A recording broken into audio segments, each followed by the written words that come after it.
నమస్కారం గురుగారు. నమస్తే. గురుగారు, పెళ్ళికి అందరూ ఖచ్చితంగా జాతకాలు చూస్తారు. జాతకాలు చూసే పెళ్లి చేస్తారు. అసలు ఈ జాతకాలు ఖచ్చితంగా చూసే పెళ్లి చేయాలా? చూడకుండా పెళ్లి చేస్తే వాళ్ళ దాంపత్య జీవితం సాఫీగా జరగదా? ఎందుకంటే కొన్నిసార్లు జాతకం చూసి చేసినా కూడా విడాకులు తీసేసుకునే వాళ్ళు ఉంటున్నారు. సో, అసలు ఈ జాతకం అన్నది ప్రాధాన్యంగా తీసుకోవాలా? అక్కర్లేదా? కొంచెం దీని గురించి వివరించండి గురుగారు. సాధారణంగా ఇప్పుడు మనం అయితే గనక ఈ జనరేషను, దీని ముందర జనరేషన్ కూడా అంటే ఇంచుమించు మా జనరేషన్ వరకు కూడా అదే. ఏంటంటే జాతకాల మీద ఎక్కువ గురైనటువంటిది ఉంది. చూసేవారు. అవును. పూర్వకాలంలో ఏంటంటే జాతకాలు కానీ ఇటువంటివి కూడా పట్టించుకోకుండా పెళ్లి చేసేసేవారు. అవును. ఎక్కువ మేనరికాలు కూడా జరిగేవి ఆ అవును. సమయంలో అవును. చేసేసేవారు. మరి వాళ్ళు కాపురాలు కూడా బాగా చేసుకున్నటువంటి సంఘటనలు కూడా ఉన్నాయి. ఉన్నాయి. అలాగే కొన్ని పాడైపోయిన సంఘటనలు కూడా ఉన్నాయి. అవును. అలాగే ప్రస్తుత కాలంలో ఏంటంటే వీటి మీద అవగాహన పెరగడం ప్రజల్లో, పెళ్ళి అయిపోయిన తర్వాత మనం ఏదో ఇబ్బంది పడే కన్నా ముందు చూపించుకుని జాగ్రత్త పడితే బెటర్ అనేటువంటి ఉద్దేశంతో వీళ్ళందరిలో కూడా అవగాహన పెరిగి జాతకాలు చూపించడం అనేటువంటిది జరుగుతుంది. ఈ జాతకంలో ఏంటంటే సాధారణమైనటువంటి సూత్రాలు ఈ యొక్క 18 పాయింట్లు మినిమం రావాలి. వాటిలో పొంతనలు కుదరాలి. ఇటువంటివన్నీ కూడా ఉంటాయి. వీటితో పాటు లేదంటే వీటిని కన్నా కూడా ముందు ముఖ్యంగా మనం పరిశీలించవలసింది జాతకంలో బలాబలాలు. అంటే ఈ అమ్మాయి యొక్క వైవాహిక జీవితం ఎలా ఉంది, అతని యొక్క వైవాహిక జీవితం ఎలా ఉంది, లేకపోతే వీరిద్దరికీ ఇది ఖచ్చితంగా మ్యాచ్ అయ్యేటువంటి కొన్ని చార్ట్లు ఉంటాయి. ఇప్పుడు ఫర్ ఎగ్జాంపుల్ ఎవరి జాతకంలో సప్తమాధిపతి అయినా ఆ అమ్మాయి చాట్లో లగ్నాధిపతి అంటే ఈ స్థానంలో వారి స్థానంలో వీరున్న అది మ్యాచ్ అయ్యేటువంటి జాతకం. దాన్ని ఏంటంటే ఇది పూర్వజన్మలో వీళ్ళిద్దరికీ రాసి పెట్టిందని ఇండైరెక్ట్గా కొంతమంది చెప్తూ ఉంటారు పెద్దలు. అంటే ఈ అమ్మాయి యొక్క లగ్నాధిపతి జాతకుడి యొక్క సప్తమ స్థానంలో ఉన్న, లేదా అతని యొక్క సప్తమాధిపతి ఈ అమ్మాయి యొక్క లగ్న స్థానంలో ఉన్న అది మ్యాచింగ్ అయ్యేటువంటి సందర్భాలు. ఇది కూడా ఒక బేసికల్ పాయింట్గానే మనం చూడాలి. అలాగే కొన్ని గ్రహాలు మ్యాచ్ అవుతూ ఉంటాయి. మరి అలాగంటే ఇంకొక ఇది కూడా వస్తుంది. ఒకే ఇయర్లో శని 2.5 సంవత్సరాలు ఒకే రాశిలో పుడతాడు. ఇంచుమించు ప్రస్తుత కాలంలో పెళ్లి చేసేసుకున్న వారికి ఏంటంటే గట్టిగా అయితే ఒక 3 ఇయర్స్ గ్యాప్, లేకపోతే 5 ఇయర్స్ గ్యాప్ అయితే కొద్దిగా రాసి చేంజ్ అనేటువంటిది ఉంటుంది. కానీ 3 ఇయర్స్ గ్యాప్ లేకపోతే 2.5 ఇయర్స్ అప్రాక్సిమేట్లీ 1 ఇయర్ గ్యాప్ ఉండేటువంటి వారికి ఏంటంటే అదే రాశిలో ఉంటాడు. మరి అప్పుడు మ్యాచ్ అవుతుంది కదా అని అనుకోవచ్చు. దాన్ని మనం లగ్నాన్ని బట్టి మనం చెక్ చేసినప్పుడు వారి యొక్క కొన్ని గ్రహస్థితులు అనేటువంటివి కూడా మ్యాచ్ అవుతూ ఉంటాయి. కొన్ని సందర్భాల్లో అటువంటివి కూడా వస్తూ ఉంటాయి, ఇటువంటి సందర్భాల్లో వస్తూ ఉంటాయి. అలాగే మన ఫ్రెండ్స్ అందరూ చూసినప్పుడు మనతో పెరిగినటువంటి వారే కదా, వీళ్ళందరికీ కూడా ఒకే గ్రహస్థితి ఉంటుంది ఇంచుమించు నియరెస్ట్లో. ఇటువంటివి కూడా మనకి ఉంటాయి. ఇటువంటివి ఉన్నప్పుడు ఏంటి, ఇప్పుడు అటువంటి దాంట్లో ఇప్పుడు ఒక మన ఫ్రెండ్స్ సర్కిల్లోనే ఒక అమ్మాయిని చేసుకున్నాం అనుకోండి, అమ్మాయిది మనది దగ్గరగానే ఉంటుంది. అప్పుడు ఉన్నప్పుడు మరి ఏం చేయాలి, వాడు గ్రహస్థితి ఇద్దరిది మ్యాచ్ అయింది కదా అని వీళ్ళిద్దరూ కలిసిపోయారని పూర్వజన్మలో రాసి పెట్టుందనా? కొంత ప్రభావం ఉన్నా దాన్ని లగ్నాన్ని అనుసరించి ఆ బలానికి బలం సరిపోతుంది అంటే కనుక అప్పుడు చేయొచ్చు పెళ్ళి. అది ఖచ్చితంగా మనం చేయాలి. అంతేకాకుండా కేవలం ప్లానెటరీ పొజిషన్ ఆధారంగా చూసేటువంటి మాత్రం కొంత ఇది ప్రాక్టికల్గా చూసినప్పుడు కొంత అనుభవంలో మైనస్లు అవుతున్నాయి కొన్ని సందర్భాల్లో. పాయింట్ల విషయంలో ఒకటి ఇలాగా చూస్ చేసేటువంటిది. అదే లగ్నం బట్టి సప్తమాధిపతి వీళ్ళ స్థానంలో ఉన్న, ఈ స్థానాధిపతి వారి స్థానంలో ఉన్న, లేకపోతే సప్తమాధిపతి కనుక వీరికి ద్వితీయ స్థానంలో ఉంటే ఇది కులంలో ఉండేటువంటి అమ్మాయి అవుతుంది. కులంలో అమ్మాయిని చేసుకుంటూ ఉంటారు. అలాగే ఇది మన వారికి తెలుసున్నటువంటి అమ్మాయిని చేసుకునేటువంటి అవకాశాలు ఉంటాయి. వీరి సప్తమ స్థానం బలాబలాలు, ఆమె యొక్క సప్తమ స్థానం బలాబలాలు, అలాగే సంతాన యోగ్యత ఉందా లేదా జాతకంలో, వీళ్ళకి ఆయుర్దాయం ఎంత ఉంది, వాళ్ళకి ఆయుర్దాయం ఎంత ఉంది, కాపురం యొక్క ఆయుర్దాయం కూడా. ఇప్పుడు ఫర్ ఎగ్జాంపుల్ ఎవరిదైనా ఒక ఇయర్లో పుట్టాడు అతను, ఒక 5 ఇయర్స్ దాటిన తర్వాత అమ్మాయి పుట్టింది. వాళ్ళిద్దరికి మ్యారేజ్ చేశారు. మ్యారేజ్ చేసినప్పుడు ఏమవుతుంది, వాళ్ళ యొక్క కాపురం మినిమము 30 ఇయర్స్ ఏమన్నా ఉంటే అది మనం మ్యాచింగ్ ఓకే చేయొచ్చు. 25 to 30 ఇయర్స్ అంటే ఏమవుతుంది, కాపురం 30 ఇయర్స్, ఇతను పెళ్లి చేసుకునేది ఎన్ని సంవత్సరాలకి, ఒక 28 ఇయర్స్కి అనుకోండి ఫర్ ఎగ్జాంపుల్, జనరలైజ్డ్గా. కాపురం 30 ఇయర్స్ అంటే 58 ఇయర్స్ ఇతనికి వస్తాయి కదా.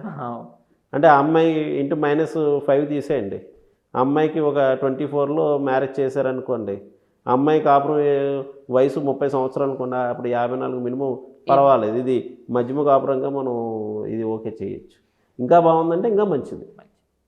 మినిమము ఇటువంటి వాళ్ళ యొక్క కాపురం యొక్క వయసును కూడా క్యాలిక్యులేషన్ చేసేటువంటి విధానాలు ఉన్నాయి. అది దాన్ని బట్టి వీళ్ళు ఎంతకాలం ఉంటారు, ఆ దశ సపోర్టింగ్ అన్న జరుగుతుందో, ఎప్పుడైతే మైనస్లో అవుతుందో చూసి, ఇది అనుభవజ్ఞులైనటువంటి జ్యోతిషులు అందరూ కూడా చూసి చేస్తూ ఉంటారు. కొంతమందికి ఏంటంటే,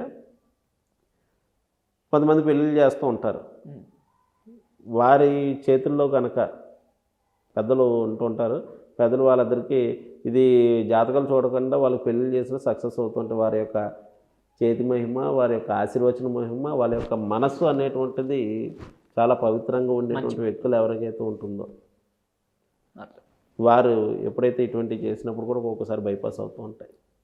మనం ఎన్ని జాతకాలు చూసి చేసినా కూడా ఏమవుతుంది, వారి యొక్క ఆశీర్వచన మహిమ వల్ల. అందుకే భార్యాభర్తల దంపతుల్ని పెద్దలుగా ఆశీర్వచనం కోసమే ముఖ్యంగా మనం పెళ్ళిళ్ళు ఇది ఆశీర్వచనాలు తీసుకుంటూ ఉంటారు.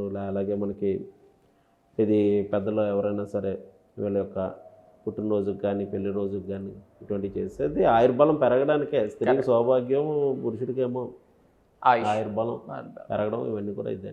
అలాగే ఈ యొక్క 60 సంవత్సరాలప్పుడు షష్ఠి పూర్తి చేస్తూ ఉంటారు. ఇంకా ఉగ్రరథ శాంతి, వేమరథ శాంతి, ఇంకా చాలా రకాలు ఉన్నాయి. ఏంటంటే పురుషుని యొక్క ఆయుర్దాయం పెరగడంతో పాటు వీళ్ళ యొక్క దాంపత్య ఆయుర్దాయం కూడా పెరగడం కోసం, ఇండైరెక్ట్గా చెప్పాలంటే ఇవన్నీ కూడా చేస్తూ ఉంటారు. చేయడం బట్టే ముఖ్యంగా చెప్పేది ఏంటంటే, ఈ పాయింట్లని బేసికల్గా చూస్తూ వీటిని జాతక బలాబలాలు అనేటువంటిది ఖచ్చితంగా మనం చూసుకోవాల్సి వస్తుంది. ఇక్కడ ఏమవుతుందంటే, కొన్ని సందర్భాల్లో భార్యాభర్తల మధ్య కొంత ఎడమ వస్తుంది. మరలా వాళ్ళే ఒక 3 సంవత్సరాలకు, 5 సంవత్సరాలకు, 10 సంవత్సరాలకు కలిసేటువంటి యోగాలు కూడా ఉంటాయి.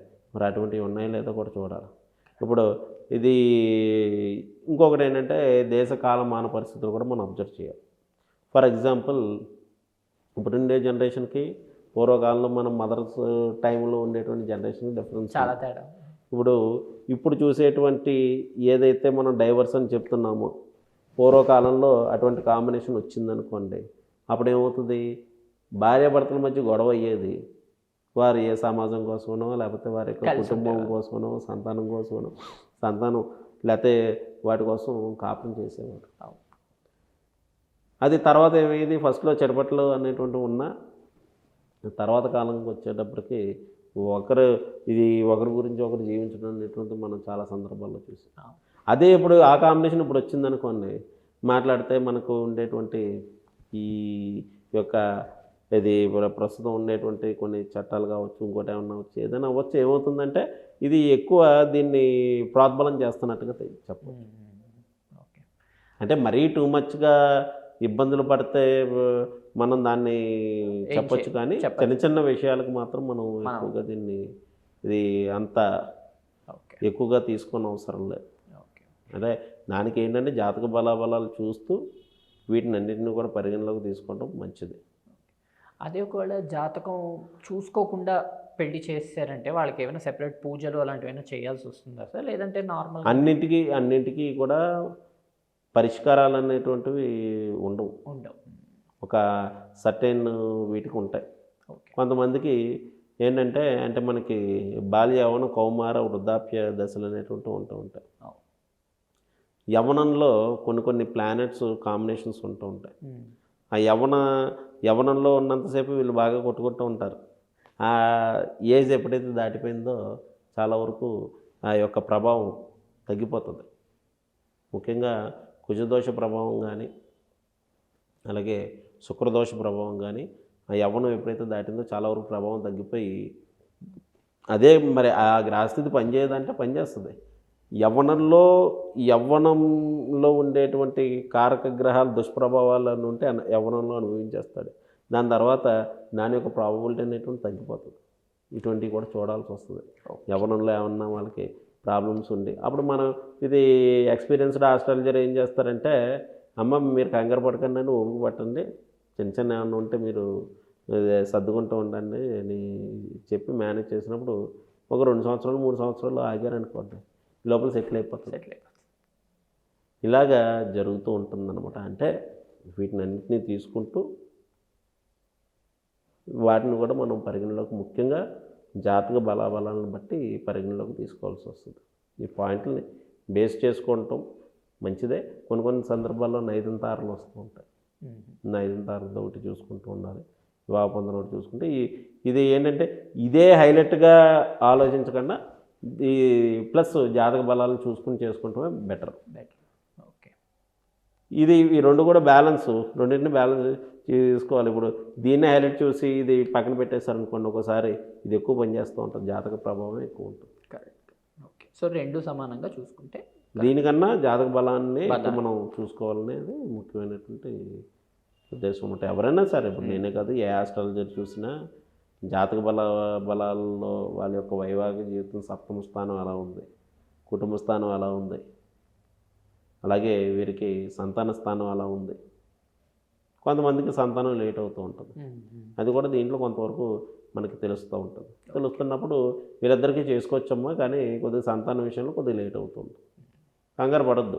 సంతానం లేట్ అయిపోయినంత మాత్రాన వీరు కంగారు పడిపోయినంత మాత్రాన వీళ్ళకి కలగదు, కొద్దిగా లేట్ అవుతుంది కాబట్టి చేయొచ్చు అని చెప్తూ ఉంటారు. మరి కొంతమంది ఏం చేస్తూ ఉంటారు, ఫస్ట్లో వివాహ జీవితంలో ఇబ్బంది ఉంటుందమ్మా, అటువంటి సందర్భాలు వచ్చినప్పుడు కొద్దిగా సమన్వయం పాటించండి, ఎంతో తీవ్రతరం అయితే కానీ మీరు ఇన్వాల్వ్మెంట్ అవ్వద్దు, ఈ యొక్క ఆ తీవ్రతను బట్టి మీరు ఇన్వాల్వ్మెంట్ అవ్వండి, కానీ చిన్న వేస్తే కనుక సర్దుకుపోమని చెప్పాలి. ఎక్స్పీరియన్స్ ఆస్ట్రాలజర్ అయితే మొత్తం చెప్తూ ఉంటారు. చాలా చక్కగా వివరించారు గురుగారు, ధన్యవాదాలు. అంతు చిక్కని రహస్యాలు, మరెన్నో మనకి తెలియని పురాతన కట్టడాలు, వాటి వెనక దాగిన నిజాలు, పూర్వీకుల ఆచారాలు, మరెన్నో మూఢ విశ్వాసాలు, ఇలా కాలగర్భంలో కలిసిపోతున్న రహస్యాల కొరకు సబ్స్క్రైబ్ చేయండి రహస్యవాణి ఛానల్.